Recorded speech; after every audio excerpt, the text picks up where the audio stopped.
My people, Guys, I'm going Nancy to tell my finally came story out to in talk three about parts her because pregnancy, I don't the want it reason to why be they too went long. My surrogacy. emails are Guys, now still up. person when they My never happened DMs for, now they always they say wait it avalanche. happen. Why you So can't do surrogacy? Why my you do daughter IVF? is Why you no fit born by 3 weeks yourself? You don't old. already born one, you don't I already think born I'm two. settled Wait now, till you they so I find can tell you again. guys Watch this video to the my end. You will story feel now. so It sorry all for her started because way people before we trolling her even in got the married social when I media, discovered that guys. I had You people need to PCOS. see what When I she was have in actually passed university, through I would all this time, guys. stay for So like watch this six video to months the without seeing end, my period. guys. And I thought, This is okay, really touching. maybe it's because I'm It's very really skinny. touch. I Thank you mean, I guys was for a watching. nurse. So I knew about PCOS, but I didn't take it seriously. It was until I saw my ovaries in an ultrasound. That was when it dawned on me that, wow, Nancy, look at your ovaries. this is a lot of eggs. How are you gonna cope? I knew I was gonna have to put in some more, some effort to bear children, but I did not realize, that God will bless us so effortlessly. Because when we got married, before we got married, I was in the UK. I decided to get my life right. I was eating, I was exercising, I was eating clean, I was taking my supplements. You guys, my period became regular in the UK. Before I came back to Nigeria, I was seeing my period every 28 days on the clock. So, and I was ovulating. I was jubilating at the time, like, oh my God, PCOS has got nothing on me. Yes, let's go. Got married November ending. By December ending,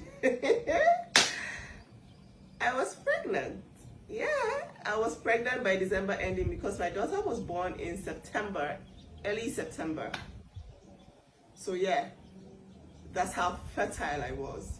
My daughter was not even up to 5 months old when I took in again. Yes, and this time around I took in with twins, unassisted, no IVF, no IUI. I took in again, this time around with twins. I was already coping with my daughter who was 5 months breastfeeding. When I didn't find my period, I was like, hey, what's happened? I checked, I was pregnant. By the time it was 3 months and I discovered that it was twins, I was already thinking of, oh my God, how am I going to cope? Like, that pregnancy was so traumatic that I told myself, Guy, I have to do family planning after this pregnancy. It was when I was in the US, my doctor was asking me, how far, what do you want to do? I said, just do anything. I cannot afford to get pregnant again because I might just, lose it. So we were, going through options, and I wanted something that wouldn't take too long because I wanted our son to be like 1-2 years before we started trying again. So I opted for the implant, for Implanol. I put the Implanol in, and one thing I noticed was that I was bleeding consistently for 3 months, back to back, every single day, non-stop, for 3 whole months. I had never bled that long. I mean, I had PCOS. Sometimes I would have long periods where I won't see my period, and then boom, I'll see my period for a long time. But 3 months, that's when I knew something was wrong with that Implanol. So, coupled with the fact that I was getting really depressed, I was feeling so bad. I was having mood swings, very bad mood swings. My husband said, please though, whatever it is you put in your arm, you need to go take it out because you're acting kind of weird. And I knew it, when you know that you are acting weird, but you cannot even help it. That's what happened to me, guys. So eventually, after like a year of suffering, I took it out. Lo and behold, I started looking for my period. I did not find it. I was like, period, where are you? Period. Period is like, I'm gone. I'm on vacation. You guys, it shocked me because 6 months after I took out my Implanol, no periods whatsoever. I said, you know what? I'm going to do what I used to do before I got married. I'm going to start eating right. I'm going to start sleeping right. I'm going to start my exercise. Yo, what's up with my supplements? I gathered all my supplements, started taking again. Lo and behold, after like 6 months, my periods started to come back. They weren't as consistent. They were 31 days, sometimes 40 days. But I was happy I was seeing them. All right? So I became very consistent. And then boom, they started coming back again, and I was so excited. I was like, okay, now it's time to try again for another baby. So we started timing the periods, started, having X during the time that I would be ovulating, but nothing was happening. We tried at least one whole year after I took out my implant with no success whatsoever. We didn't get pregnant, not once. So I knew that, okay, something was happening. It was right before the pandemic. I saw one of my doctor friends in Nigeria, Dr. Ogunkinle. We had worked together at the Bridge Clinic over a decade ago. So I was like, okay, I'm seeing all these other doctors now, but I want you to have a look. What's up with me? So I booked another round of tests, HSG, hysteroscopy. I did everything, guys. Everything was okay. There was absolutely nothing wrong. So he said, you know what? Let's try IUI. And then I was like, okay, IUI. So we did IUI, 2 cycles unmedicated. Then we tried again, I think 4 cycles with clomid, and I think I can't remember the other drug. We tried 1 more cycle with injections, that's IUI with injections. And no show, no pregnancy whatsoever. So on my own, I decided to try IUI. Sorry, not IUI. I decided to try like a targeted, medicated TTC in my bedroom with clomid, and we got pregnant. But we miscarried. The second time we got pregnant. However, I think it was a chemical pregnancy because it was just after 2 weeks I bled again. So that's how the miscarriages started. All right.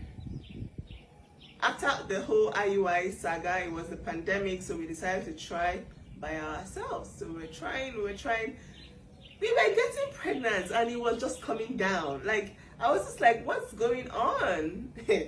Okay, so I was like, okay, I need to be sure that an embryo is actually in there. So I decided to go for the big brother. So that's IVF. I called all my friends. I was like, yo, I want to start IVF. Let's see if this will work for us, because I know that with IVF, everything is medicated. It's a medicated pregnancy. You have a lot of progesterone support. So, I mean, that should help the embryo to stay put. I was like, okay, let's try this. Guys, I used 2 clinics. I'm not going to mention their names.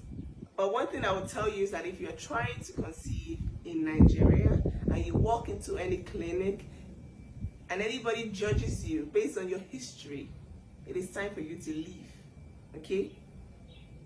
If anybody judges you based on the fact that, for me, I had 2 children, I had 1 boy, 1 girl, so people will be like, what are you looking for in an IVF clinic? Excuse you. So I just didn't like that.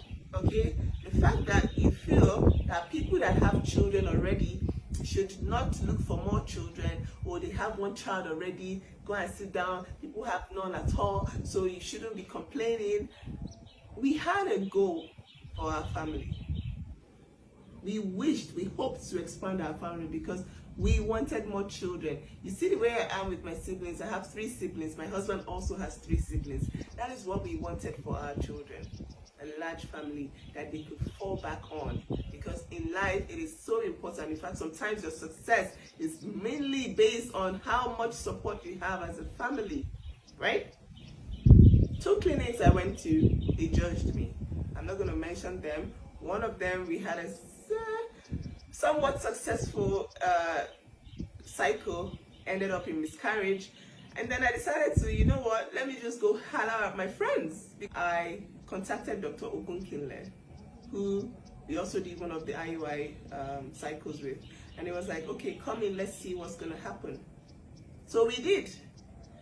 And that is when we started getting very serious with this, all right? What we noticed was that my lining wouldn't get past 7 mm. You need your lining to be as thick as 8 mm to be able to implant, an embryo for it to actually be, carry a viable pregnancy. But this was something that was missed in so many other clinics. But this time around, he did everything to get my lining to 8 mm, and he just didn't want to grow past 7 mm. I took Viagra.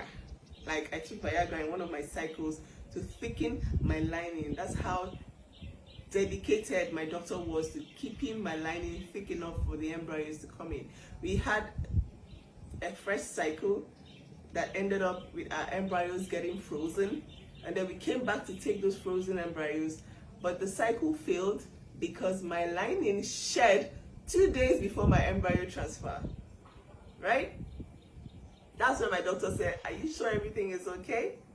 So the next cycle, he supported me with a lot of drugs, like I was taking Viagra, he did a lot of procedures, but he practically injected all sorts into my lining just to keep it thick for the embryo transfer. Eventually, it didn't shed, but that pregnancy was successful. That cycle was successful. And just when I was jubilating that, oh God, thank you, finally, we have a positive pregnancy and we have a thick enough lining to carry this pregnancy, boom, miscarriage. At this point, I said, oh God, please, God, I've suffered enough. God, I beg. Like, you know how many times you have hopes and dreams that this will be your child. This will be the pregnancy that will end up with your child, and then nothing happens. You have this hope and you have dreams that this will be the pregnancy that you will carry till term, and then boom, miscarriage. At this time, I was getting fat, getting slim, getting fat, getting slim. People would body shame me online, say, oh my God, you're getting so big. I was taking drugs back to back to back to back. I was on medications, hormonal medications, straight up for like 5 years. And all of them ended up in miscarriages.